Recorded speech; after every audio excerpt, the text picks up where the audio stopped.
और हम निकालेंगे इफिसियों की पत्री, उसका पहला अध्याय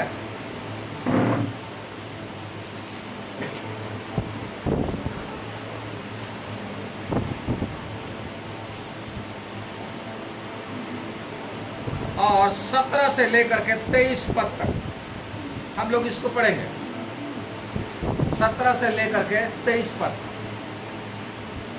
हमारे प्रभु यीशु मसीह का परमेश्वर जो महिमा का पिता है, तुम्हें अपनी पहचान में ज्ञान और प्रकाश की आत्मा दे और तुम्हारे मन की आंखें ज्योतिर्मय हो कि तुम जान लो कि उसकी बुलाहट की आशा क्या है और पवित्र लोगों में उसकी मिरास की महिमा का धन कैसा है और उसकी सामर्थ हम में जो विश्वास करते हैं कितनी महान है, उसकी शक्ति के प्रभाव के उस कार्य के अनुसार जो उसने मसीह में किया कि उसको मरे हुओं में से जिलाकर स्वर्गीय स्थानों में अपनी दाहिनी ओर सब प्रकार की प्रधानता और अधिकार और सामर्थ और प्रभुता के और हर एक नाम के ऊपर जो न केवल इस लोक में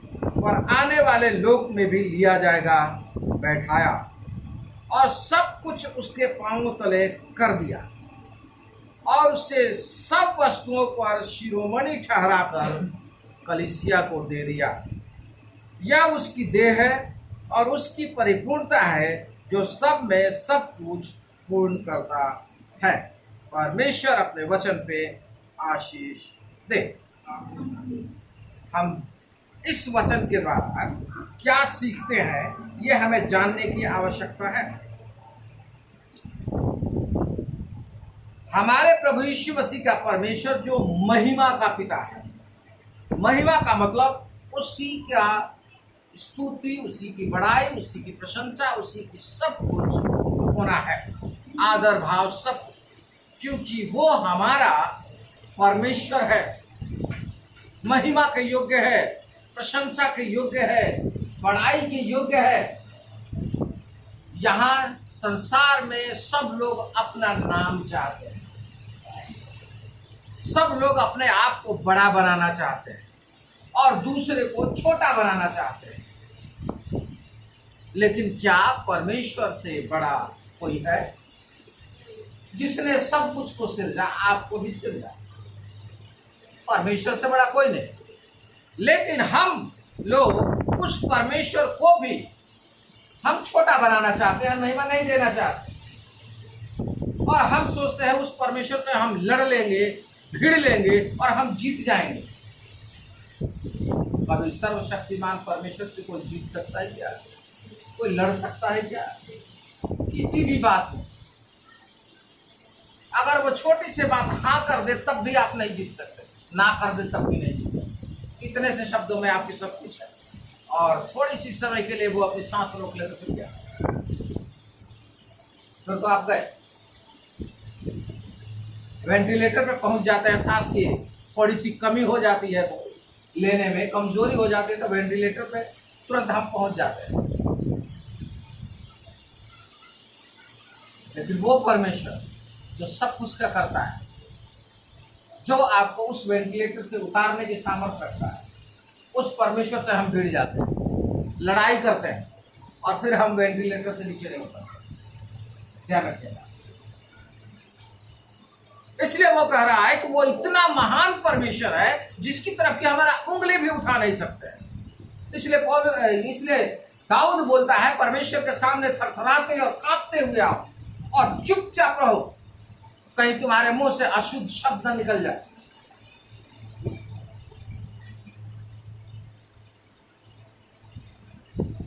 और यह मैं कहता, हाय हाय मैं तो अशुद्ध होठ वाला मनुष्य परमेश्वर को देखने पाए। यूहन्ना बपतिस्मा दाता जब वो दर्शन देखता है तब भी वो देख कहता है हम परमेश्वर को देखने पाए। यानी हमारे मुंह से भी परमेश्वर का नाम व्यर्थता की ओर नहीं निकलना है। 10 आज्ञा में ये नियम है कि तुम परमेश्वर का नाम व्यर्थ न लेना। सख्त आज्ञा है ये। लेकिन हम अपने स्वार्थ के लिए, अपने कार्यों के लिए, अपनी मर्जी को पूरा करने के लिए, परमेश्वर की इच्छा पूरी करने के लिए नहीं, हम अपनी इच्छा को पूरी करने के लिए उसका नाम व्यर्थ लेते हैं और हमेशा उसको ठोकर देते हैं, हमेशा उस परमेश्वर का नाम को नीचा करते हैं। और जो हमारा उद्धार करता है, जिसने हमारे उद्धार के लिए अपने आप को बलिदान कर दिया ताकि हम लोग उन पापों से बचाए जा सकें, वो कह रहा है कि वो उसका पिता है। हालेलुया। ध्यान रखिए, जिसने आपका उद्धार किया उसका पिता है वो। यहां साफ कहता है, क्लियर कहता है कि किसका पिता है? हमारे पिता, हमारे प्रभु यीशु मसीह का परमेश्वर जो महिमा का पिता है, परमेश्वर का पिता सिर्फ धन्यवाद देने के योग्य परमेश्वर है, महिमा उसका करने के योग्य परमेश्वर है, सिर्फ और सिर्फ महिमा करने के लिए जो यीशु मसीह ने किया। यीशु मसीह परमेश्वर की आज्ञा में चलते हुए भी कहीं कहा है परमेश्वर के विषय में गलत बात, कहीं इनकार किया है उसने? जी नहीं। यीशु मसीह ने बार बार इसी बात को महिमा करते हुए क्या, मैं जो कुछ करता हूं, जो वो कहता है वही करता हूं और मैं वही बोलता हूं, जो वो बोलता है वही बोलता हूं। मैं अपना राज्य स्थापित नहीं करने आया जैसे हम लोग करते हैं, अपना राज्य स्थापित, सब मेरी बात माने, मेरे अंडर में आ जाए सब। जी नहीं। आप यहां बॉस बन सकते हैं, लेकिन परमेश्वर के आगे आप जीरो हैं, कुछ भी नहीं है।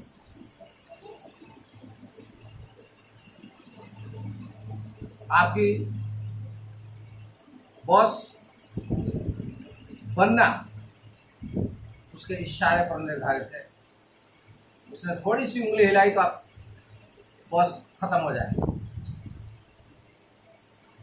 इसलिए वो ऐसा परमेश्वर है जो महिमा का पिता है, जिसके हाथ में सब कुछ है। परमेश्वर सबका जीवन है, इसलिए हम अपने परमेश्वर को स्मरण रखें। और वो कहता है कि तुम्हें अपनी पहचान में ज्ञान और प्रकाश की आत्मा दे। ध्यान रखिएगा, कौन सी पहचान देना चाह रहा? हमारी पहचान हमारे द्वारा है? जी नहीं। यहां कह रहा है अपनी पहचान में, तुम्हें अपनी पहचान में ज्ञान और प्रकाश की आत्मा दे। उसकी पहचान में हमें आगे बढ़ना है। हम लोग किसकी पहचान में आगे बढ़ते हैं? मैं ये हूं, मैं वो हूं, मुझे लोग जाने, मुझे ये लोग करे। यही हमारी गलती है। आपकी अपनी पहचान कुछ भी नहीं।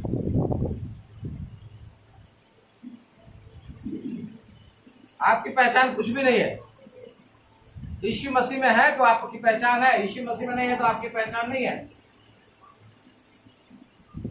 यीशु मसीह के यहाँ आपकी पहचान कुछ भी नहीं है। दुनिया में भले ही आपकी पहचान है, कुछ लोग जानते हैं, चंद लोग।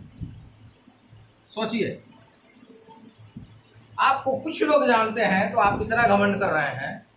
जिस परमेश्वर को सारी दुनिया जानती है उसको कितना घमंड करना चाहिए। जिसने सिर्फ कहा और सब कुछ बनता चला गया और आपको रचा, आपको सब कुछ देने वाला तो वही है। आपके पास है क्या चीज? हम तो भिखारी हैं, हमारे पास है क्या चीज? खाली हाथ आए थे खाली हाथ चले जाएंगे। बड़ा कहावत हम सुनते हैं ना कि खाली हाथ आए थे खाली हाथ चले जाए। इसका मतलब क्या है? खाली हाथ आए थे, परमेश्वर ने भरा। ध्यान रखिएगा, आपने उस भरे हुए में परमेश्वर को क्या दिया, और आप खाली हाथ इसलिए जाएंगे कि वहां भी जाकर के आप बताएंगे कि आपको जो मिला था उसमें से आपने कितना क्या किया उसके लिए। यहां जो करेंगे वही उसको देंगे, इसलिए यहां से ले जाके उससे नहीं देंगे। ये ध्यान रखिएगा। इसलिए कहता है कि परमेश्वर तुम्हें अपनी पहचान में और ज्ञान की प्रकाश की आत्मा दे। काहे के लिए दे? कि तुम्हारी आंखें ज्योतिर्मय हो, कि तुम जान लो कि इसकी बुलाहट की आशा क्या है। तुम जानो। हमें जानने की आवश्यकता है। हम जानना ही तो नहीं चाहते हैं। परमेश्वर हमें बताना चाहता है, हमारी आंखों को ज्योतिर्मय करना चाहता है। ज्योतिर्मय का मतलब जानते हैं आप लोग? प्रकाशमान, सब कुछ साफ साफ दिखाई दे। हम परमेश्वर की बातों को भी समझ सकते हैं ज्योतिर्मय होने पर। परमेश्वर और हमारा संबंध बन जाएगा, हम एक दूसरे के साथ में बातचीत करना शुरू कर देंगे। परमेश्वर की आत्मा हमें चलाना सिखा देगा, और उसे वो जब होगा आपको कभी भी ठोकर लगने नहीं देगा। वो जब होगा आपके पास में, तो कोई भी असंतुष्टि की बात ही नहीं होगी, कोई भी कमी ही नहीं होगी, कोई भी गड़बड़ी ही नहीं होगी। वो सब गड़बड़ियां जो आपके जीवन में होंगे उसमें सुधार आ जाएगा, क्योंकि उसको आप परमेश्वर की नजरिए से बुझना शुरू कर देंगे। आपकी बीमारी भी वो खुशी में बदल जाएगी। ध्यान रखिएगा, अय्यूब की बीमारी थी, याद कीजिए, अय्यूब की बीमारी थी, कभी बीमारी नहीं रही। आपके पास वो है, दुख आया है क्या? वो जबकि उसका जानवर चला गया, सब धन दर चला गया, उसके बच्चे साथ से सातों मर गए, सब कुछ हो गया, उसके स्वयं में फोड़े फुंसी हो गए सर से लेकर के पांव तक, तब भी वो कहता है परमेश्वर ने दिया, परमेश्वर ने लिया, परमेश्वर का धन्यवाद हो। हालेलुया। ये है आंखें ज्योतिर्मय होने का मतलब। उसकी पत्नी कहती है कि तू मरता है तो मर जा, परमेश्वर का इनकार कर ले। कहता बेवकूफ है क्या तू? उसने दिया, उसने लिया, कौन सी बड़ी बात हो गई? लेकिन हमारे जीवन में आता पड़ोसी बोलता है ऐसा, बहुत दुख है, आके अफसोस जताने की जगह पे वो हमारे दुख को कम करने की जगह पे और बढ़ा देता है। कम नहीं करता। बहन बहुत बीमार होना, तुम बीमार तो नहीं हो रहा, तुम आकर उसका बीमार, उससे बीमारी से बीमार पड़ गए। ये कहने के लिए नहीं है, ये कहने के लिए नहीं है, आपको बीमार दुखी बनाने के लिए नहीं है, आपकी आवश्यकता को बढ़ाने के लिए नहीं है। परमेश्वर ने हमें ज्योतिर्मय होने के लिए परमेश्वर के नजरिए से देखने के लिए बुलाया है, और परमेश्वर के नजरिए से कहता है कि जो कुछ तू मेरे नाम से मांगे मैं तुम्हारे लिए करूंगा। जो कुछ तू मेरे नाम से करे मैं करूंगा। मैं इस वचन को पढ़ रहा था जिसमें लिखा हुआ था, जो कुछ तू करे मेरे नाम से मैं करूंगा, और जो कुछ तू मेरे नाम से पिता से मांगेगा वो करेगा। कैसे करेगा? कैसे करेगा? सवाल इस बात का है, क्यों करेगा वो आपके लिए? क्या आपने उस परमेश्वर को, जो कुछ मेरे नाम से, उसके नाम का इमेज है, उसके नाम का कुछ आदर है, उसके नाम का कुछ अर्थ है, उसके नाम में सामर्थ है, उस सामर्थ को, उसके काम को, उसके व्यक्तित्व को बनाए रखना वो हमारे ऊपर में निर्भर करता है। जैसे यहाँ कहता है कि वो महिमा का पिता है, क्या उस महिमा को हमने बनाए रखा है अपने जीवन के द्वारा? जब हम अच्छे थे उससे पहले क्या बनाए रखा है, और जब आवश्यकता के समय में अगर आपने बनाए रखा, उस आवश्यकता के समय में परमेश्वर आपकी सुनेगा, हाँ कहता है करने के लिए। हालेलुया।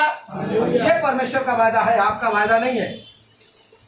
ये आपका वायदा नहीं है कि आप बदल जाएंगे, ये परमेश्वर का वायदा है, करता है। लेकिन क्या आपने उससे पहले अपने जीवन में परमेश्वर को बनाए रखा है, उसके इमेज को, कि हाँ वो मेरा परमेश्वर है? आपने उस परमेश्वर को वो आदर दिया है? नहीं, आपने आदर नहीं दिया। हम लोग परमेश्वर को आदर देना नहीं चाहते हैं, परमेश्वर से पाना चाहते हैं। गड़बड़ी तो ये है, जबकि वो कह रहा है कि मैं तुम्हें ज्योतिर्मय आंखें करने के लिए दे रहा हूं। वो कह रहा है यहाँ ज्योतिर्मय हो और तुम जान लो कि उसकी बुलाहट की आशा क्या है, सब कुछ बताना चाह रहा हूं। लेकिन हम प्रभु के पास न आकर के उसके इमेज को, उसकी महत्वता को न समझ करके हम उसे छोटा बनाए रखते हैं। हम सोचते हैं परमेश्वर अभी भी बच्चा है, हम उसे बहला फुसला लेंगे। आप परमेश्वर को बहला फुसला नहीं सकते। ध्यान रखें, परमेश्वर का वचन कहता है हाँ तो हाँ, ना तो ना। तो इसलिए बुला रहा है कि तुम जानो, लेकिन हम जानते ही नहीं है कि परमेश्वर हमारा कैसा है, मालूम ही नहीं है। हमारा परमेश्वर तो हमारा पड़ोसी के समान है, हमारे साथी के समान है, हमारा सामने वाले के समान है। दुनिया जो कहती है दुनिया के समान है, लेकिन जो वचन कहता है उसके समान नहीं। हम उसमें ढूंढ रहे हैं, दुनिया में ढूंढ रहे हैं। दुनिया में परमेश्वर है, लेकिन जो वो परमेश्वर को नहीं जानते, तो आपको क्या बता, आप कैसे जानेंगे? इसलिए कहता है जान लो। जानने के लिए आपको इसको पढ़ना पड़ेगा, उसकी संगति करनी पड़ेगी, शिक्षा लेनी पड़ेगी। ध्यान रखिए, मैं बार बार अपना उदाहरण देता हूं। मैं तो जन्म से हूं, मेरे दादा मसीही थे। आज तक मैं आप लोगों को प्रचार करता, मैं भी परमेश्वर को पूरा नहीं जानता। तो आप जो संगति नहीं करते, आप कैसे जानेंगे परमेश्वर? मैं भी पूरा नहीं जानता। 100% में शायद 1% में जानता हूँगा, ध्यान रखना, 99% में नहीं जानता परमेश्वर को।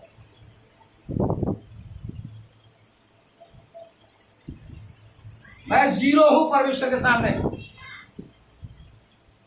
मैं अपने ज्ञान से उसको कभी नहीं जान सकता। मेरा ज्ञान अधूरा है,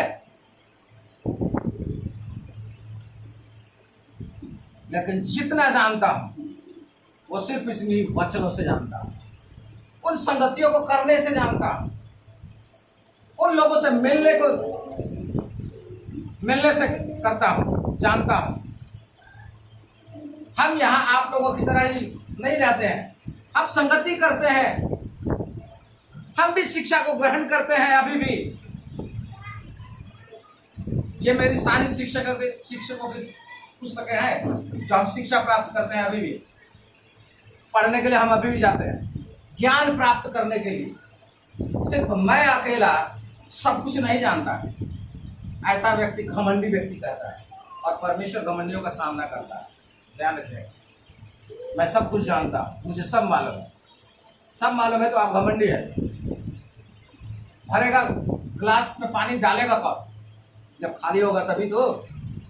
आप कहेंगे कि मैं सब कुछ जानता हूं, तो आप कौन देगा? आप सब कुछ जानते हैं, जानते रहे। परमेश्वर उनके लिए आया, पापियों के लिए आया। वचन कहता पापियों के लिए मैं आया हूं, धर्मियों के लिए नहीं आया। अपने आप को आप धर्मी कर रहे हैं तो परमेश्वर है ही नहीं आपके लिए। वो तो उनके लिए आया जो कह रहा है मैं तो पापी हूं, मुझे बचाने वाले की आवश्यकता है, मुझे बचा प्रभु आकर के, मुझे बचा। वो उनके लिए आया है, धर्मियों के लिए नहीं आया। इसलिए वचन यहां कहता है जान लो कि उस और पवित्र लोगों में उसकी मिरास की महिमा का धन कैसा है। क्या साफ करा कि जान लो कि उसकी बुलाहट की आशा कैसी है। वो क्यों तुम्हें बुलाया है? वो इसलिए बुलाया है जब तुम्हारी आंखें ज्योतिर्मय होंगी और तुम जान जाओगे, तब तुम्हें मालूम होगा कि क्यों बुलाया है। इसलिए बुलाया है पवित्र लोगों में उसकी मिरास की महिमा का धन कैसा है। परमेश्वर के लोगों के साथ में आपका अधिकार क्या है, ये समझ लीजिए। आप सबके विषय में सुनते हैं, यीशु मसीह के 12 चेले थे, 12 लोग थे, सब चीज था, 12 गोत्र थे और 12 प्राचीन हैं जो कि न्याय करने वाले हैं। 24 प्राचीन है जो न्याय करने वाले हैं। 12 वो जो पिछले समय में चले गए 12 गोत्रों में से, और 12 ये जो उसके चेले थे।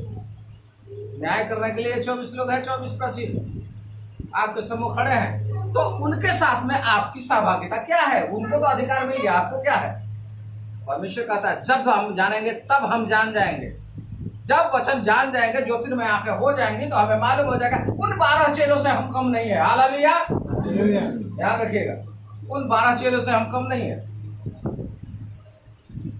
लेकिन हम जब तभी तो जानेंगे जब परमेश्वर को आदर देंगे।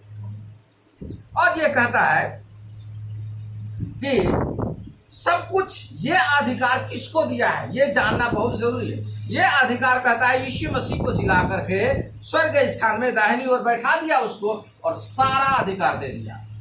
क्या दे दिया? प्रधानता का अधिकार, सब प्रकार की प्रधानता, अधिकार, सामर्थ्य और प्रभुता, जो हर एक के नाम के ऊपर, उससे दूसरा नाम ऊपर नहीं है, जो न केवल इस लोक में पर आने वाले लोक में भी लिया जाएगा, बैठाया। उसके सिवा दूसरा है ही नहीं। इतना बड़ा महान व्यक्ति कि परमेश्वर के पास में जा सके, स्वर्ग में ले जा सके, उसके नाम के आगे तो सब किसी का नाम नहीं, सिर्फ एक नाम है, यीशु मसीह। बिना मेरे द्वारा कोई पिता के पास नहीं पहुंच सकता। क्यों? क्योंकि मार्ग, सत्य और जीवन मैं हूं। इसलिए बिना मेरे द्वारा कोई पिता के पास नहीं पहुंच सकता। तो सब नामों में श्रेष्ठ नाम यीशु मसीह आपके पास में है। किसी की आवश्यकता नहीं है, किसी की आवश्यकता नहीं, क्योंकि वह अधिकार किसी को दिया ही नहीं गया। जिसके लिए आप कार्य करते हैं, स्वर्ग में जाना चाहते हैं, तो यीशु मसीह के सिवा दूसरा नाम नहीं है। और यीशु मसीह को जान गए तो आपकी आंखें ज्योतिर्मय हो गई, आप देखने लगे, आप जानने लगे। और ऐसा करके उसने किसको दिया है? अधिकार तो यीशु मसीह के पास में है। तो वो अधिकार क्या यीशु मसीह जब यहां से जीवित होने के बाद वो स्वर्ग स्थानों में गया तो क्या लेकर चला गया? सवाल तो इस बात का है, पॉइंट यही है।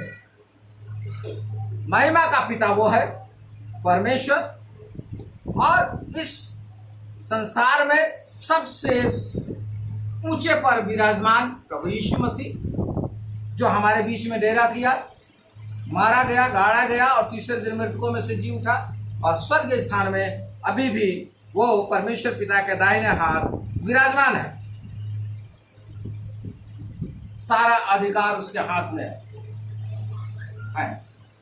परमेश्वर उसके हाथ में सारा पृथ्वी का अधिकार दे दिया कि उसने इस पृथ्वी के सबसे खतरनाक,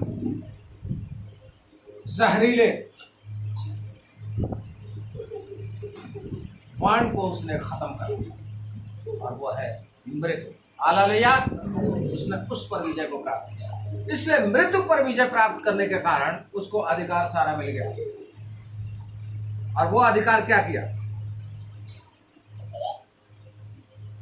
सब कुछ के ऊपर, कहता है यहां पर, और सब कुछ उसके पांव तले कर दिया, और उसे सब वस्तुओं पर शिरोमणि ठहरा दिया। सब वस्तुओं पर शिरोमणि, यानी जो कुछ इस संसार में दिखाई देता है वो 3 परतों में बना हुआ है। ध्यान रखिएगा, 3 परतों में बना हुआ है। समझ रहे हैं? 3 परत। पृथ्वी की परत कौन है? हम लोग, ठीक है, जितने भी हम लोग हैं। उसके बाद कौन है? यीशु मसीह। उसके बाद पिता परमेश्वर। ये 3 परत।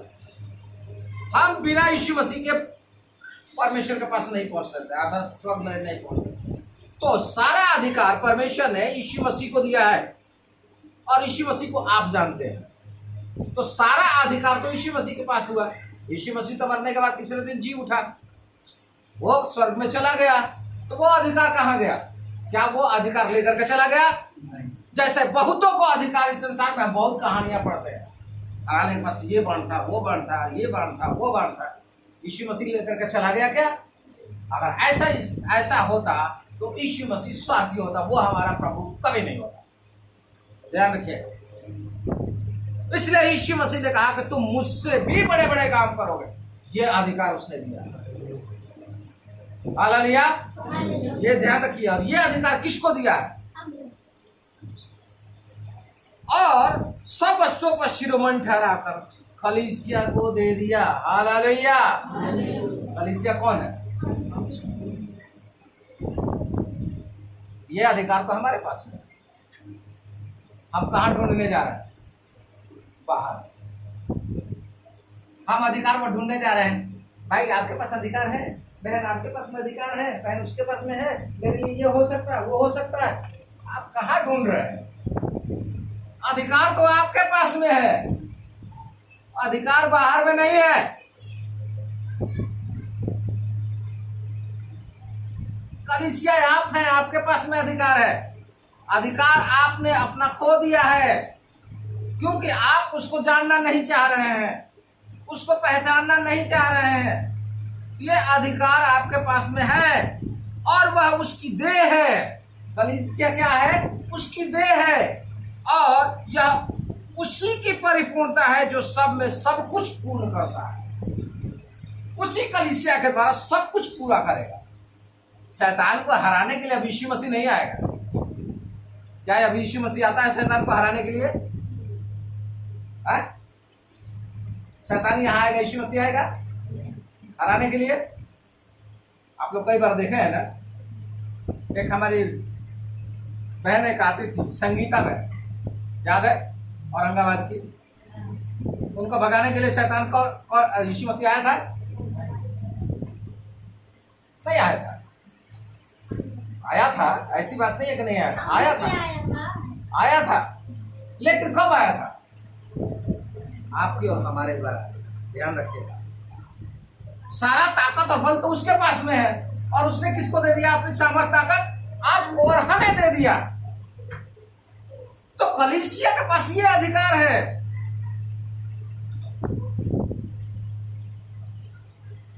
रोमियो में ही शायद है।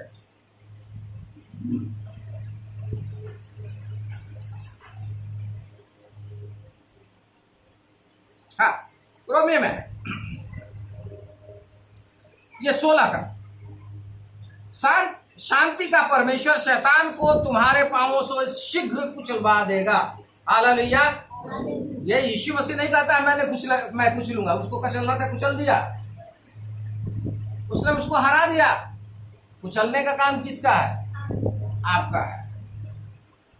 उत्पत्ति 3:15 में जाएंगे तो कहता है तेरे वंश और इसके वंश में मैंने बैर उत्पन्न किया है, ये एड़ी को दसेगा और तू इसके सिर को कुचलेगा। यीशु मसीह ने सिर कुचल दिया, और उस स्त्री के वंश में कौन है, कौन है?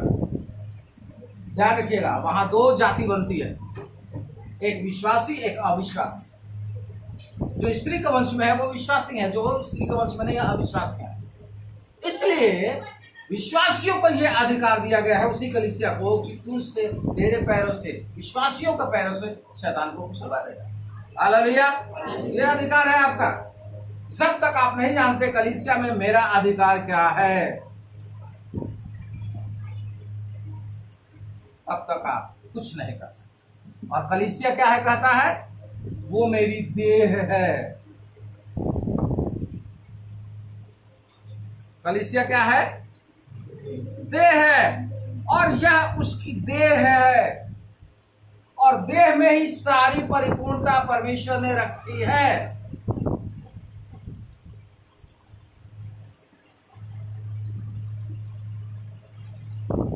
सोचिए, बिना सिर का देह है, काम कौन करता है? आपके शरीर में काम कौन करता है?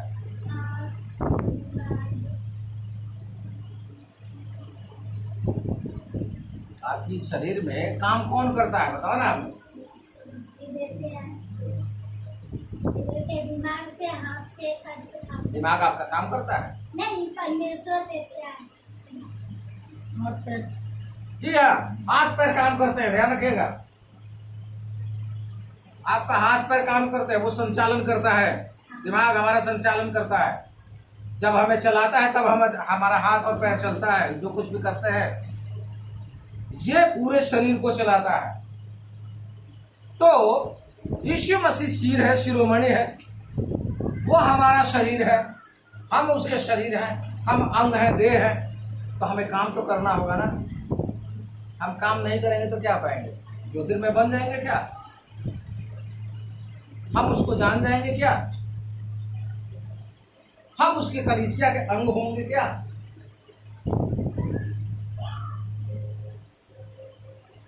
ये समझिए, हमारा आना, उसकी संगति में उपस्थित होना हमें अंग नहीं बनाता, ध्यान रखिए। हमारा उसकी देह में जुड़ जाना अंग बनाता है। हालेलुया। आपका हाथ काट के फेंक दिया जाए, क्या होगा? बहुत सारे लोगों को आप देखते हैं, मैं बार बार इस बात को बोलता हूँ, बहुत सारे लोगों को, लंगड़े लूले अपंग लोगों को देख करके आप घृणा करते हैं। लेकिन ध्यान रखिएगा, वो घृणा के योग्य नहीं है। आपको सिखाने के लिए परमेश्वर दिया है कि तुम्हें क्या करना है। अगर तुम्हारे पास सही है तो तुमने क्या किया, उसके योग्य काम किया परमेश्वर के लिए। अगर वो लंगड़ा है, नहीं चल सकता, वो भीख मांग के जी रहा है, लेकिन तुम्हारे पास अंग था, उतने पर भी उसका नहीं है, फिर भी वो परमेश्वर को दुहाई दे रहा, उसको दुहाई देता है रोज, वो उठता है तो विचार। लेकिन हमारे पास तो सारा अंग है, हमने परमेश्वर के लिए क्या किया? अंग रहते हुए भी क्या हमने परमेश्वर को धन्यवाद दिया? बिल्कुल नहीं दिया। हम तो घमंड करें, मेरे पास तो सारा अंग सही सलामत है, लेकिन इसके लिए है, उसको देखो, जानो, हमें सीखने के लिए है। हमारे पास जितने ज्यादा हैं उतना ही जिम्मेवारियां हमारी ज्यादा है प्रभु के प्रति, लेकिन जितना हमें मिलता है हम करना नहीं चाहते, अपनी जिम्मेवारी को ढोना ही नहीं चाहते। इसलिए जिम्मेवारी नहीं होने की वजह से हमारी कलीसिया भरी हुई दिखाई देगी, लेकिन क्या सचमुच में परमेश्वर के पास ये भरी हुई पहुंच जाएगी? ऐसे ही भरे हुए हम पहुंच जाएंगे परमेश्वर के सामने?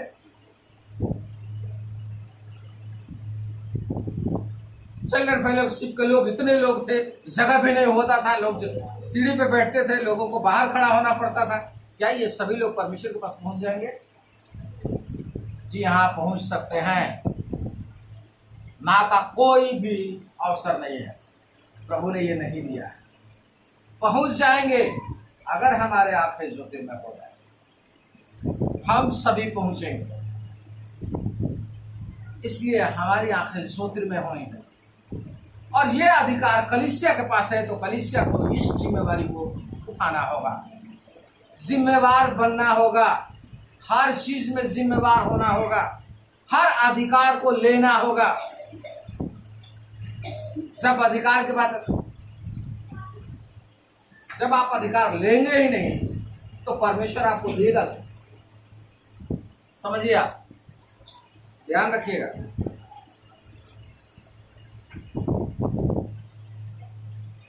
आपकी बहू आपके घर में आती है, ठीक है,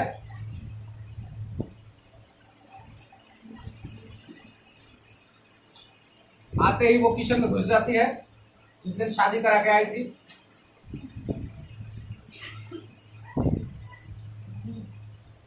आते ही घुस जाती है। क्यों?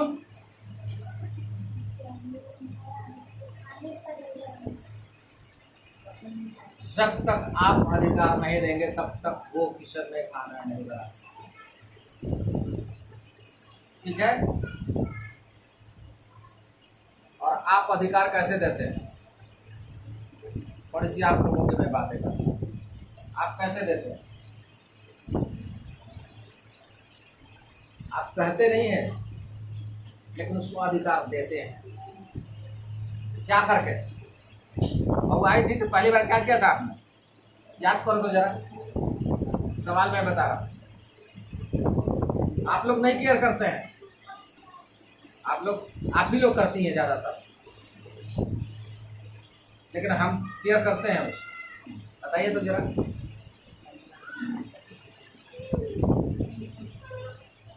बहू आए थे, क्या किया था आपने? अधिकार दिया था। भाई जितने बहू है बताइए। इनकी तो बहू आएगी नहीं तो मैं करूंगी क्या? मालूम ही नहीं है, मालूम नहीं है तो करेंगे क्या? जब आएंगे जब आएगी तब नहीं, उससे पहले मालूम होना है आपको। सिखाएंगे। सिखाएंगे। सबका अलग अलग रिवाज है, ठीक है, सबका अलग अलग रिवाज है, अलग अलग तरीके से अधिकार देते हैं। ध्यान रखिए, बिहार साइड में पीठा बनता है और खीर बनता है, वैसे दिया जाता है। बहुत सारे जगहों पे दाल पूड़ी और खीर बनता है और सब दिया जाता है। इसका मतलब है कि बहू को ये अधिकार मिल गया खाने बनाने का, वो किचन में आ सकती है, ठीक है। जो उतार रही है वो भी जान जाएगा। ये अधिकार दे रहे हैं आप, खाना दे करके उसको ये अधिकार दे रहे हैं कि अब तुम्हारा किचन में प्रवेश स्वीकार्य है, यानी ये तुम्हारा अधिकार है, आप किचन संभालो अपना। ये ध्यान रखिए। और ये अधिकार उसको धीरे धीरे अचानक में नहीं मिलता है। किचन में घुस गई, उसको नहीं मालूम मसाला कहाँ, डब्बा कहाँ, राशन कहाँ, कैसे चलता है घर, नहीं मालूम है, नहीं मालूम है। अचानक उसको अचानक में नहीं मालूम है, क्योंकि वो दूसरे परिवार से आई है, अपने पिता के परिवार में। उसके पिता के परिवार में कोई बंधन नहीं था उसके पास, सारा अधिकार उसका था, ठीक है। लेकिन वो आपके दूसरे परिवेश में आती है, आप भी दूसरे परिवेश में, ध्यान रखिएगा, इसको समझिएगा। आप पहले कौन थे? अविश्वासी, अब विश्वासी हो गए। पुराना जीवन था, पुराना मनुष्य था, आप नई सृष्टि बन चुके हैं। इसमें भी आपको अधिकार लेना है। आप अभी भी नई नवेली बहू नहीं है। आप लोग हैं क्या नई नवेली बहू? आपके बीच में एक बैठी तो दिखाई दे रही है, बाकी तो सब पुराने हैं।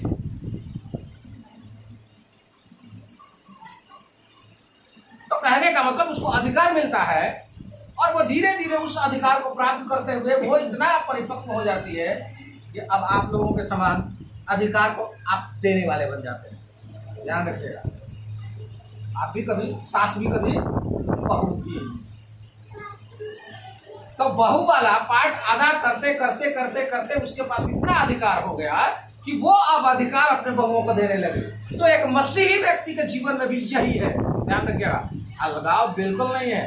आपके पास परमेश्वर के पास में अधिकार इतना दिया हुआ है, परमेश्वर ने आपको अधिकार देते जा रहा है कि आप दूसरे को अधिकार दे सके, और यहाँ खड़े होकर के आप अपने परिवार को और दूसरे को भी अधिकार देना सीख लें। ये है आपका अधिकार, लेकिन आप अपनी जिम्मेवारी को उठाने के लिए तैयार नहीं है। यही गड़बड़ी का कारण, ये हमारा गड़बड़ी का कारण।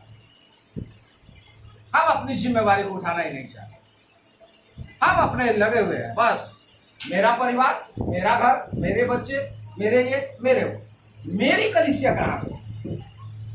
कलीसिया के पास तो सारा अधिकार है। जहां से अधिकार आपको मिलना है उसकी फिक्र ही नहीं है। तो क्या सही में आपके पास अधिकार आ जाएगा? नहीं आएगा। आप पुकारेंगे, परमेश्वर आपकी सुनेगा? नहीं सुनेगा। हम वहां से जहां से निकलना चाहते हैं वहां से निकलेंगे। आप कितनी भी कमाई करो, परमेश्वर का वचन कहता है कि तुम कमाते तो हो, लाते तो हो, लेकिन फटी हुई थैली में रखो, निकलता चला जाए, डालते रहो, डालते रहो। जब तक वो थैली बंद नहीं होगी तब तक आपका पैसा आपके जरूरत को पूरा नहीं करेगा। ध्यान रखिए, चेतना जरूरी है। पिछले संडे को भाई किशोर सिंह ने दिया था वचन, चेत कर कि तू कहां से गिरा। चेत कर मतलब मन फिरा, तब वो तुझे फिर से पूरा करेगा। और ये वचन किसी के जीवन में ज्यादा काम नहीं करे या ना करे, लेकिन उन्हीं की पत्नी अनीता बहन के जीवन में काम करेगा। हालेलुया। सोचिए, तो वचन किसको देना है हमें? बाहर वालों को? सोचिए आप, सबसे पहले अपने परिवार को देना है, अपने बच्चों को देना है वचन, अपने पति को देना है वचन, उसके बाद में आप बाहर वालों को। वचन काम करता है, लेकिन वचन के साथ जब तक आप जुड़े हुए नहीं होंगे तब तक ये नहीं होगा। हम लोग कितने दिन से शेयर कर रहे थे, हम लोग औरंगाबाद में हम लोग कलिसिया चला रहे हैं।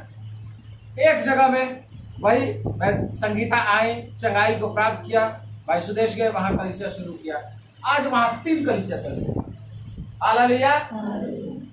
हम वहां कुछ भी नहीं देते, एक भी पैसा नहीं देते। और जिम्मेवारी किसकी है देना? वो कैसे चंगाई प्राप्त किए थे? इसी कलिसिया से ना। तो इस कलिसिया के वो सदस्य है ना, तो उनका आने जाने का, इधर उधर करने का खर्च कौन पालन करेगा? ये कलिसिया नहीं करेगी तो कौन करेगा? दूसरा कोई करेगा? आप अपनी जिम्मेवारी नहीं उठा रहे, इसलिए वो उनको पास कमी होती है तो हमारे पास कमी होगी, ध्यान रखिएगा। उनके पास कमी होगी, आपके पास कमी होगी। परमेश्वर का वचन कहता है कि मेरे याजकों को दूसरे काम करने के लिए क्यों तुमने भेजा? वो क्यों करने पाए? क्योंकि तुमने पूरा नहीं किया, इसलिए तुम्हारे भंडार खाली है। आप पढ़िए वचन, आपको मालूम होगा। आप पुकारते रहेंगे, आपको परमिशन नहीं सुनेगा। ये ध्यान रखिए, आशीष हमेशा याजकों के द्वारा आती है। ध्यान रखिए, अगर याजकों को आप अनादर करते हैं, उनके विषय में उल्टा सीधा बोलते हैं, तो आप श्राप लेकर के आते हैं। ध्यान रखिएगा। एलीशा था, भविष्यवक्ता था, वो जा रहा था, उसके बाल सफाचट थे, उसके लोग क्या कर रहे थे? लड़के चिल्ला रहे थे। क्या कह रहे थे? हे चंदुए चढ़ जा, हे चंदुए चढ़ जा। उसने पलट करके देखा, रिछ निकले 42 को फाड़ डाला। श्राप ये है, 42 को फाड़ डाला। मामूली नहीं है। याजक जो होता है, परमेश्वर का जन जो होता है, वो आपका नहीं है प्रतिनिधि, परमेश्वर का प्रतिनिधि है। इसलिए उसका जो भी लेखा लेगा, वो कौन लेगा? परमेश्वर लेगा। परमेश्वर का वचन कहता है अगर वो बुरा भी याजक है तब भी उसका आदर कर, क्योंकि लेखा कौन लेगा? उसका परमेश्वर लेगा। ध्यान रखिए, हमारी जिम्मेवारी है उसको पूरा करना। कलीसिया की जिम्मेवारी है उस देह सर को कैसे बनाए रखना। हम जवाबदेह अपने परमेश्वर के प्रति। क्या हमने आपके लिए कोई भी काम में, प्रार्थना दुआ करने में कभी लापरवाही बरती? परमेश्वर का वचन कहता है याजक का काम क्या है? खाना पिलाना। ये हमारा काम नहीं है, हमारा तो सिर्फ काम वचन देना है। क्या वचन में हमने लापरवाही बरती? तो वचन में है तो वचन से ही खाने को हमारे पास में, दूसरा नहीं है। आपने कब किया?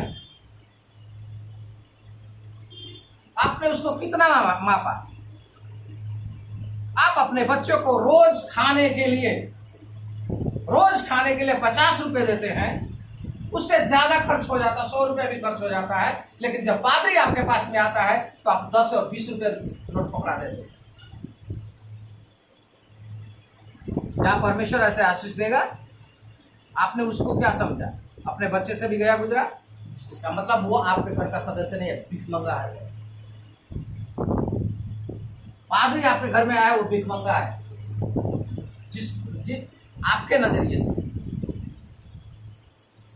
और आपने उसी हिसाब से देखा, इसलिए परमेश्वर उसी अनुपात में भिखमंगे के रूप में आपको देगा।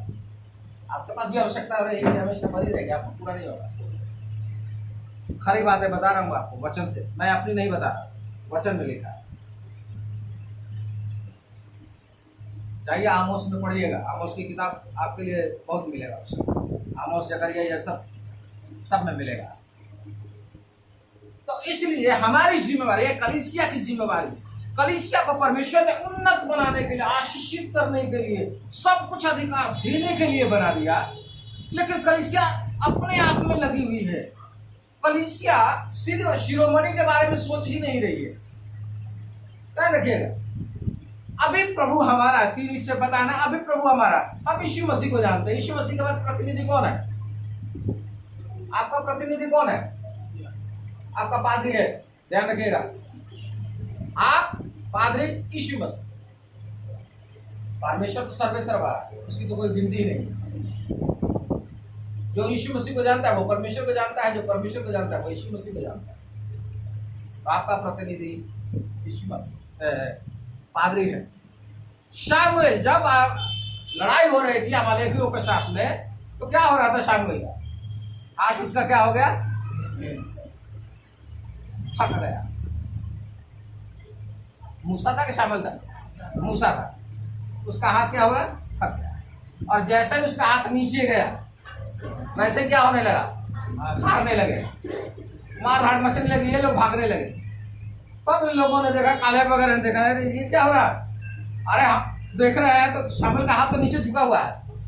फटाफट भागते हैं, उसके हाथ को थामते हैं और ऊपर उठाते हैं। और जैसे ही ऊपर उठाते हैं वैसे ही लोग जीतने लगते हैं। फिर कहते हैं कब तक पकड़े रहेंगे? परमानेंट बनाओ इसको, परमानेंट। इसलिए क्या करते हैं? सारे पत्थर जुटाते हैं और पत्थर पे जुटा करके ऊंचा करके उसके हाथ को टेक देते हैं। समझ रहे हैं आप? और तब ये लोग जीत जाते हैं।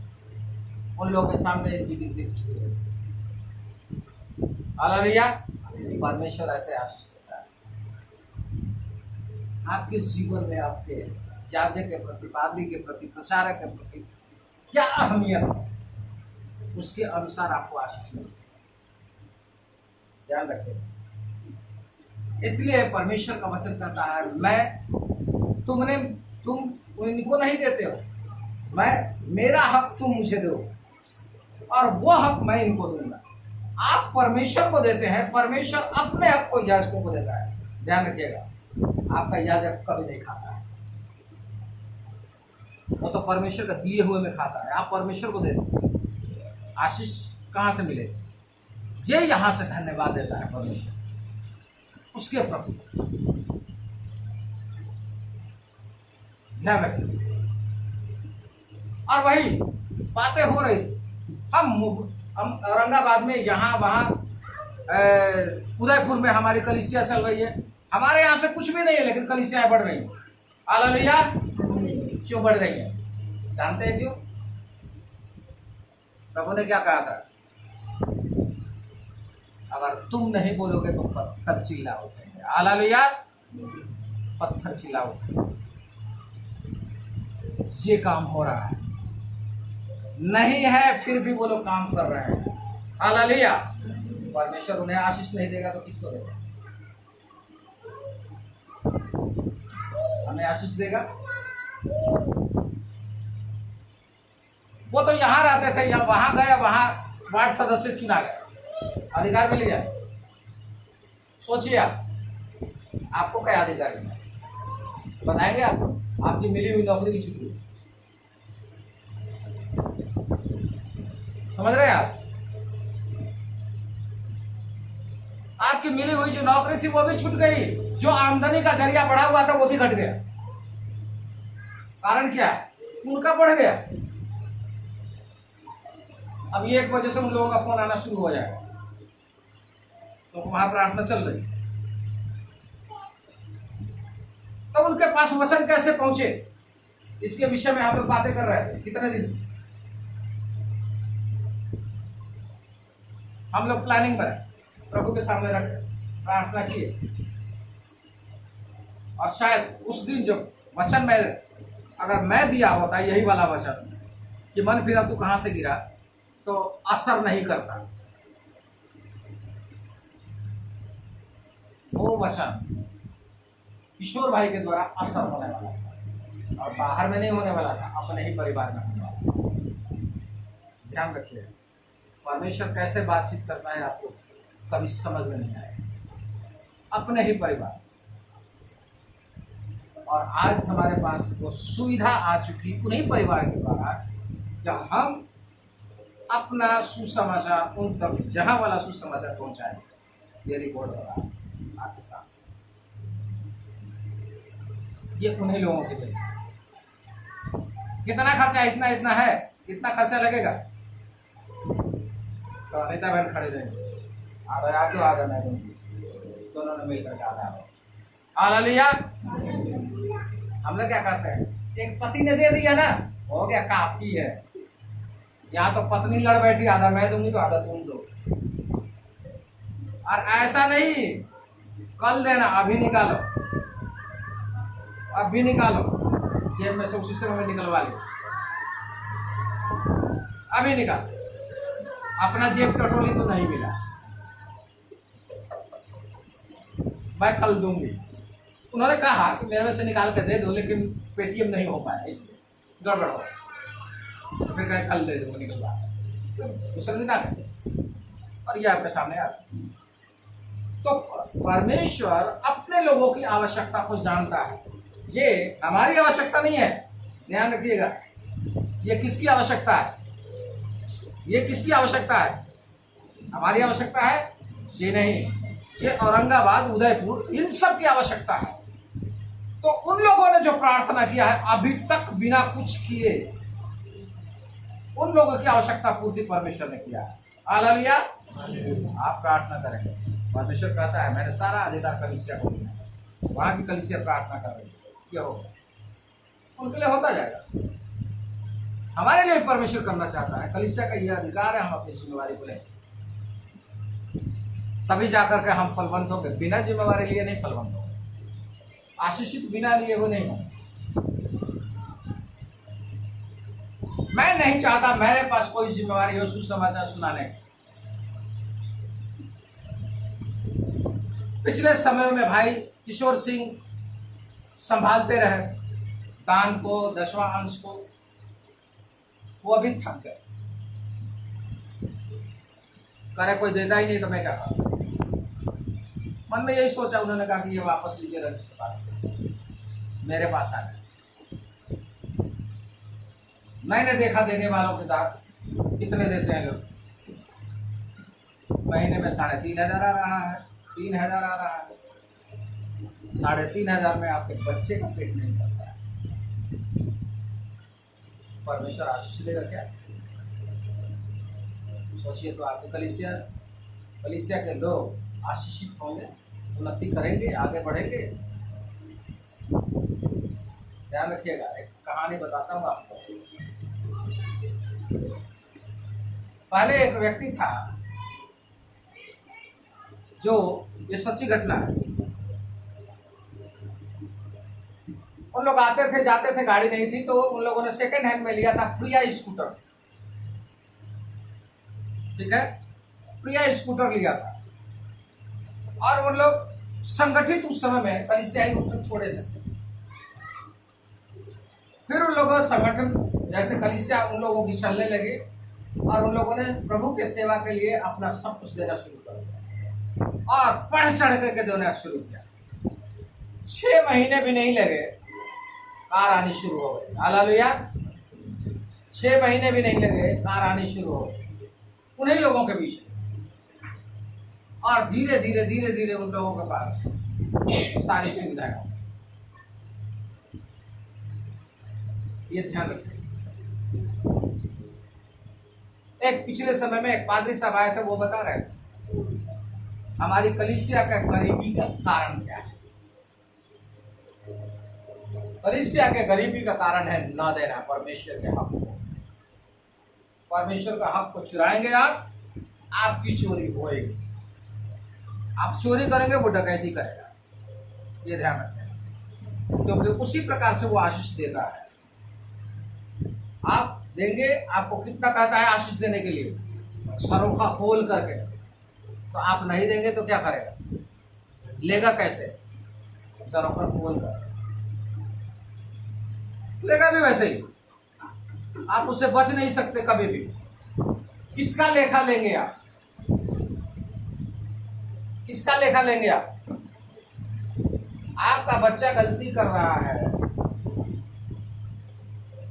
और वहीं आपके उस गली वाले का लड़का गलती कर रहा है, किसको मारेंगे आप? किसको सजा देंगे? बाहर वाले को क्यों नहीं?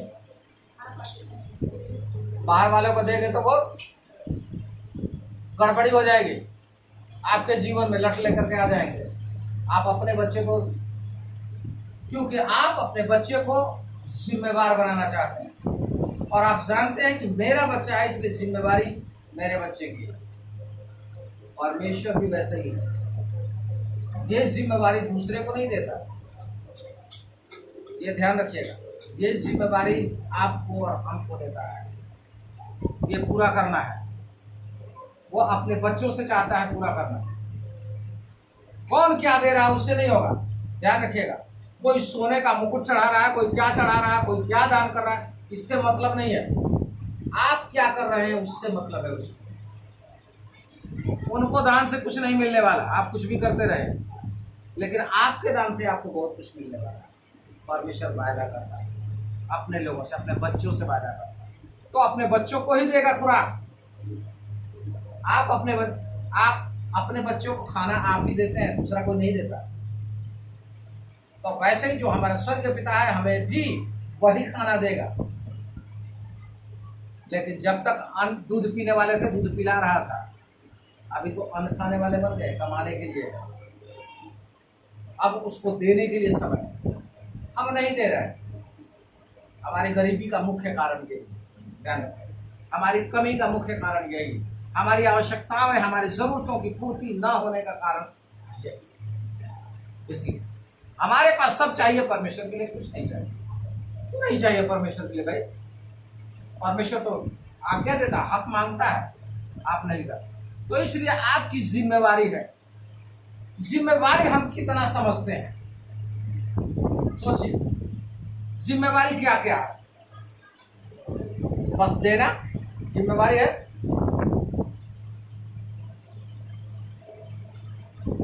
एक घटना बता रहा हूं। मैं पिछले समय बीमार हुआ और हमारे भाई उमेश आए। उन्होंने आवश्यकता को समझा कि पादरी साहब के पास पैसे होंगे कि नहीं होंगे इलाज कराने के लिए। फटाफट वो पैसे लेकर गया और उन्होंने मुझे दिया, और शाम को सच में उसी पैसे से दवाई आया। ध्यान रखिएगा, पैसा नहीं था, उसी पैसे से दवाई आया। तो परमेश्वर इन्हें आशीष नहीं देगा तो किसको देगा? सोचिए आप। मैं बताना चाहता हूं, हम आम अभी तक खरीद के नहीं खाए।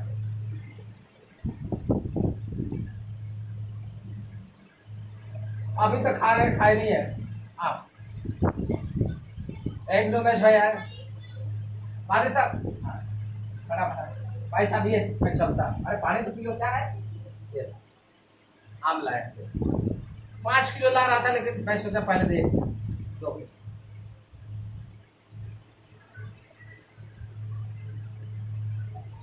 ऐसा वो जानते हैं, कभी सब्जी लाते हैं, कभी कल फिर आम आ गया, वही लेकर के आए। कल फिर पादे साहब, मैं ऊपर, भाई साहब थोड़ा हैप्पी को भेज दीजिए। कहाँ भेज दीजिए? गेट पे हूँ। हैप्पी देख रहा, अंकल जी आए बैठाना, दे करके चले गए, पानी भी नहीं। तो परमेश्वर आशीष ऐसे लोगों को नहीं देगा तो किसको देगा? और क्या जानते हैं, वो बहुत अच्छे हैं। उमेश भाई, महीने में आप कितना कर्ज देते हैं? 40,000 रुपये कर्ज देते हैं। 40,000 रुपया महीने का ये कर्ज भरते हैं हर महीने में।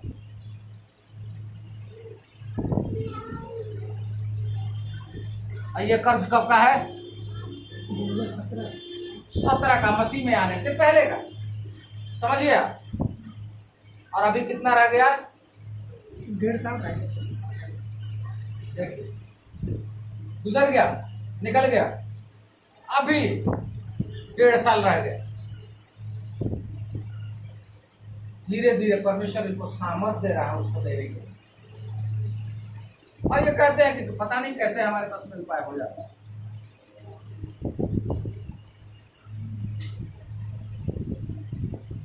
परमेश्वर को करेंगे, आपके लिए करेगा, उपाय करेगा। कैसे उपाय होता है ये कौन जानने वाला है? जानने वाला वो है, क्योंकि बो तो वहां रहा हूं मैं, उतने कमी में भी मैं बो रहा हूं, तो फसल कहाँ काटूंगा मैं? उसी के द्वारा तो मिलेगा मुझे फसल। ये बड़ी बात नहीं है। आप लोगों के लिए कोई बड़ी बात नहीं है, लेकिन उनके लिए बहुत बड़ी बड़ी बात। लेकिन जब आप समझेंगे तो आपके लिए भी बड़ी बात है। हालेलुया। परमेश्वर ऐसे है। तो उन जिम्मेवारियों को उन्होंने भी इनकार कर दिया। पादरी साहब मेरे पास जिम्मेवारी मैं नहीं निभा सकता। ये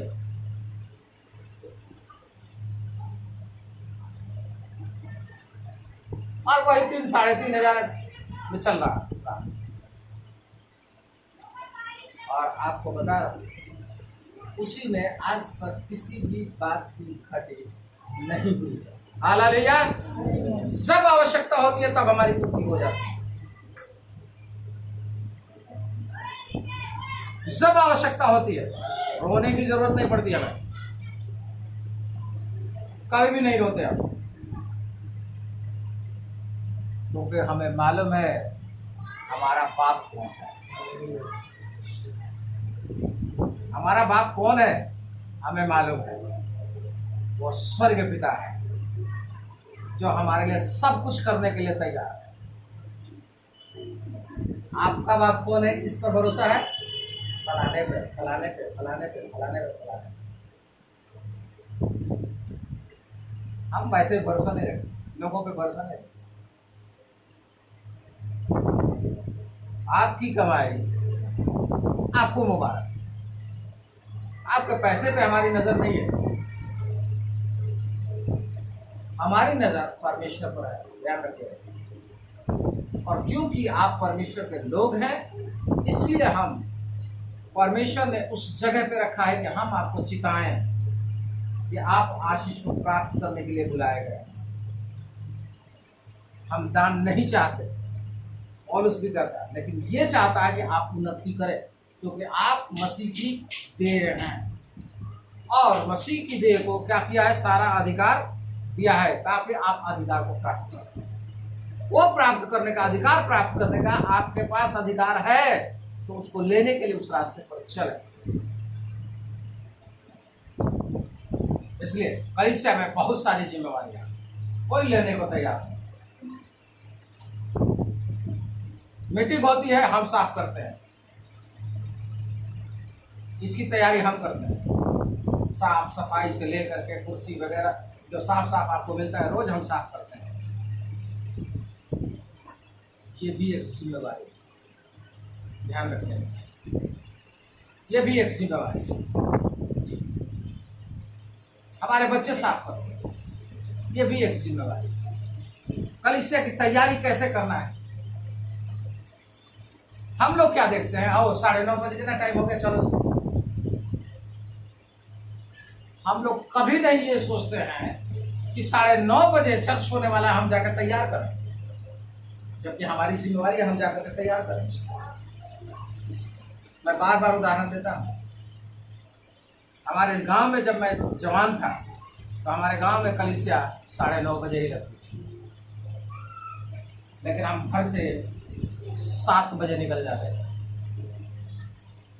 और 7 बजे निकल करके हम लोग चर्च में पहुंचेंगे, सारा झाड़ू पोछा सब कुछ कर पूरा करके, सारी तैयारी कर करके हम लोग हाथ मुंह धो करके अपना तैयार। पादरी साहब को कुछ करने की जरूरत नहीं है। पादरी साहब आएंगे, अपना जाएंगे, वचन देंगे, वापस गए। फिर हम सब सबमिट करके हम लोग रखते हैं। तो उसकी आशीष आज मैं हूं। हालेलुया। आप लोग समझते हैं कि मैं आशीषित हूं? जी हाँ, आपको समझना होगा, मैं आशीषित हूं तभी यहां हूं। वो बोया था जवानी में, तब आज आशीषित हूं। भले ही आप सरकारी नौकरी करते हो, आशीषित नहीं है। लाख पैसा हो आपके पास में, आशीषित नहीं है, क्योंकि आप बेचैन हैं, संतुष्ट नहीं हैं, शांति नहीं है, आनंद नहीं है, खुशी नहीं है, आपके परिवार में मेल नहीं है। सब कुछ आप देखो अपने परिवार में, नापो अपने आप, आपकी जिंदगी उथल पुथल है। परमेश्वर कहता वो शांति देता हूं, वो आनंद देता हूं जो संसार नहीं देता। वो शांति आनंद हमारा नहीं है। जो संसार देता है, हमारे पास तो परमेश्वर जो देता है वो शांति आनंद है। इसलिए आप लोग जिम्मेवारी से बात करें, महिला डिपार्टमेंट की जिम्मेवारी से बात करें।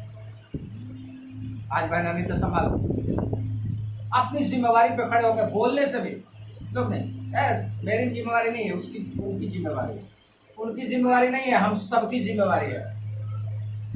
एक व्यक्ति की जिम्मेवारी नहीं होती है, हम सबकी जिम्मेवारी है ये। तो हम अपनी जिम्मेवारी को नहीं पूरा कर रहे हैं तो हम पीछे हटेंगे कि नहीं हटेंगे भाई है। तो हम कौन से हैं? हम कामचोर है लोग हैं। क्लियर बोलने दीजिए, आपको बुरा लग सकता है।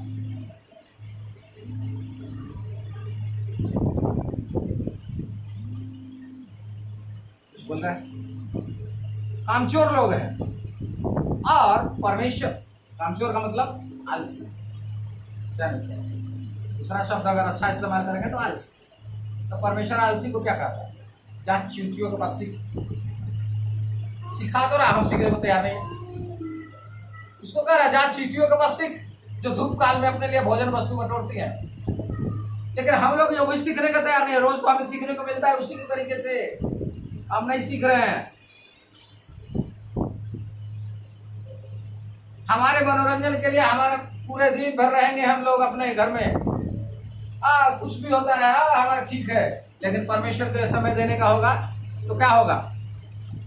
और कितना बोझ गया, चला देखने दे, उठा उठा के हम देखना शुरू करेंगे। तो परमेश्वर जब आपको देखना शुरू करता है तो क्या करेगा? फॉलो अपने आप परखो। भाई ने वचन दिया था, परखो कि कहां से गिरे हो, मन फिराओ, परखो अपने आप को, देखो कि कहां से गिरे हो। और जब चेतेंगे तब प्रभु कहता है मैं अपने मन्ना में से खाने को दूंगा तुम्हें। मन्ना का मतलब मालूम है? स्वर्गीय भोजन। स्वर्गीय भोजन यानी आकाश के झरोखे खोल करके आशीष दूंगा भाई, आपकी सब कुछ पूर्ति हो जाए। लेकिन पहले हमारी क्या बात है? पहले हमारी पूर्ति हो, आत्मिक के पहले हम तैयार नहीं। पहले आत्मिक पे चलो, संसार की वस्तु अपने आप पीछे चली जाएगी। पढ़ो वचन, पहले परमेश्वर के राज्य की खोज करो तो संसार की सारी वस्तुएं तुम्हें मिल जाएंगी। लेकिन हम लोग उल्टा बना दिया है, पहले संसार की वस्तुएं खोज करें तो आत्मिक मिल जाएगी। तो वो आत्मिक भी चला जाता है, संसार वाला भी चला जाता है। इसलिए पहले परमेश्वर को स्थान, इसलिए अपनी जिम्मेवारी को उठाई। बहुत सारी जिम्मेवारी, उस जिम्मेवारी को समझिए। एक और जिम्मेवारी थी, क्या बताया था हम लोग कल परसों बातें कर रहे थे? जिम्मेवारी थी, यही सब जिम्मेवारी है। आराधना करना है आपकी जिम्मेवारी है, मेरी जिम्मेवारी नहीं है। हम अपने जवानों को भेजते नहीं है, आराधना कहां से होगा? हमारे बच्चे बहाने बताते हैं पापा ऐसा काम है, मैं यहाँ जा रहा हूँ मेरे दोस्त से मिलने के लिए। हाँ जा, मम्मी बोलती है जा बेटा। लेकिन जब शनिवार का दिन होता है, इतवार का दिन होता है, तो मम्मी गायब, पापा गायब, तो बेटे भी तो गायब रहे, खुद ही गायब है, तो बच्चे कहाँ से आए? वो ध्यान नहीं रहता है कि उनको आराधना में शामिल होना चाहिए, शिक्षा को ग्रहण करना चाहिए, ये ध्यान नहीं होता है। आपके बच्चे आशीष कैसे पाए? ये आशीष आप ही तक रहेगा, आप ही तक खत्म। समझ लीजिए। तो परमेश्वर की आशीष पीढ़ी जो हजारों पर करुणा करता है वो नहीं चलेगा। उस आशीष को प्राप्त करने के लिए सब कुछ करना होगा, हमें आगे बढ़ना होगा, प्रभु के काम को देखना होगा। मुठिया देना एक अनिता बहन का काम नहीं है, उनकी मुठिया हमेशा आती है, वो अपनी जिम्मेवारी समझ रहे हैं। लेकिन हम सब 10वां अंश कुछ लोग देते हैं, बाकी मतलब ही नहीं है 10 वंश क्या होता है। प्रत्येक विश्वासी के आमदनी के जरिए पर ध्यान रखिएगा, जितना आपके पास में आता है उसके अनुपात में परमेश्वर जानता है। आप मनुष्य से छुपाते हैं, परमेश्वर जानता है। इसलिए उस अनुपात में अगर आप नहीं परमेश्वर के पास ला रहे हैं तो परमेश्वर की आशीष आपके परिवार में बनी हुई नहीं है। ध्यान रखें, परमेश्वर का वचन कहता है अनुपात,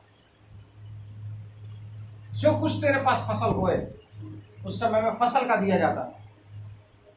और ध्यान रखिएगा, सिर्फ एक ही दशवांश नहीं था वहां, 3 प्रकार का दशवांश था। अभी तो आप एक ही देते हैं, परमेश्वर मानता है, लेकिन वहां 3 प्रकार का दशवांश दिया जाता है।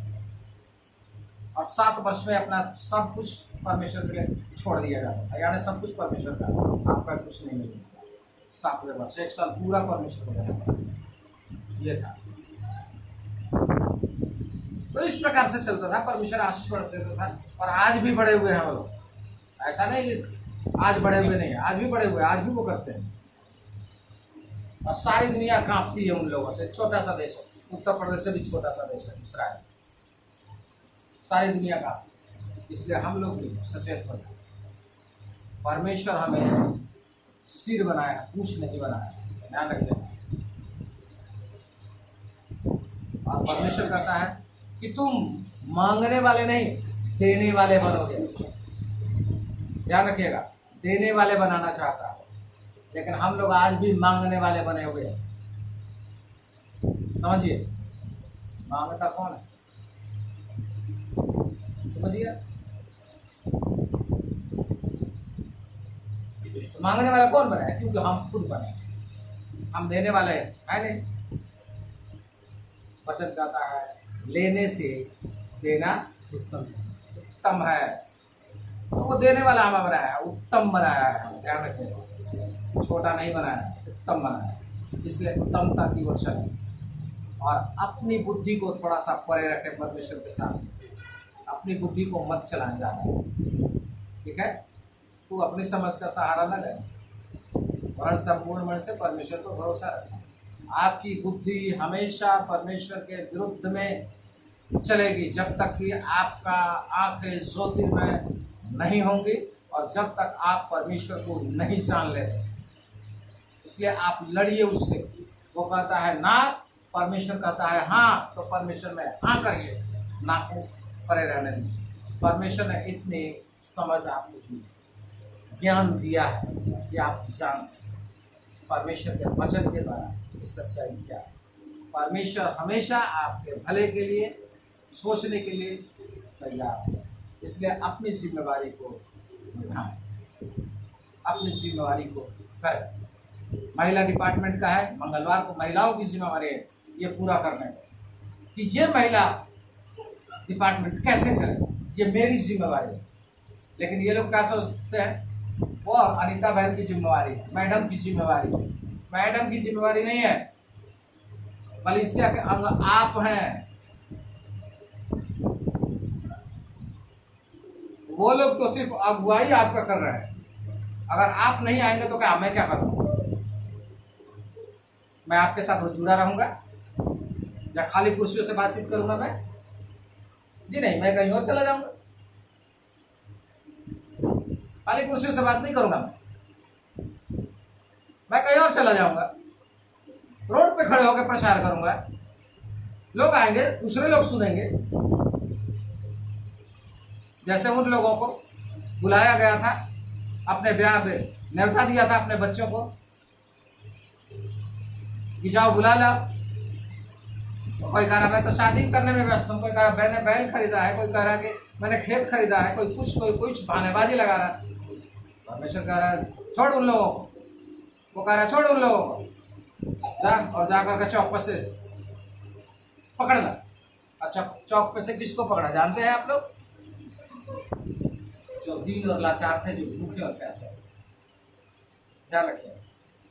और उनको क्या देता है वो, समझिएगा, वहाँ वचन में लिखा हुआ नहीं है, लेकिन आप पढ़ेंगे तो वहाँ बहुत कुछ मिलेगा। वहाँ लिखा है बिना पोशाक के एक व्यक्ति आया। इसका मतलब जो पकड़ के लाया था उनके पास पोशाक शादी की नहीं थी, और उसी समय में तड़ातड़ी में उसने उन लोगों के लिए पोशाक बनवाया और पोशाक दिया। जितने लोग आए थे उनको पोशाक पहनाया, लेकिन एक चुपके से बिना पोशाक के मेरा भी काम चल जाए, मैं भी तो आशीष पा जाऊं, मैं भी तो शामिल हो जाऊं। क्या किया उसने? तो बिना पोशाक किए पहले कैसे आ गया भाई? इसको पकड़ो और काल कोठरी में डालो, जहाँ रोना और दांतों का पीसना है, ऊपर से दंड मिलेगा। सोचिए तो ये हालत। हमें परमेश्वर आशीष देना चाहता है, नहीं लेंगे चौक वालों को मिल जाए। हमें उससे मतलब नहीं है आप कितने साल से परमेश्वर को जानते हैं। जो आज आए हैं वो आशीष पाएंगे, जो आगे है वो पीछे किए जाएंगे, और जो पीछे है वो आगे किए जाएंगे। वही चल रहा है आजकल। हम लोगों पे धूल गर्द पड़ गई, हम पीछे नीचे चल गए, इसलिए अपने आप को संभालें। और जिस आशीष को परमेश्वर हमें देना चाहता है वो आशीष पाने के हम हकदार हैं। उसको हक को लेने के लिए हम अपने शिरोमणि के पास जाएं, अर्थात प्रभु के पास जाएं, यीशु मसीह के पास जाएं, पिता परमेश्वर की महिमा करें और इसके सम्मुख उपस्थित होकर अपने कार्य करें। परमेश्वर बहुत आशीष दे। परमेश्वर हम सबको बहुत ऐसे आशीष दे।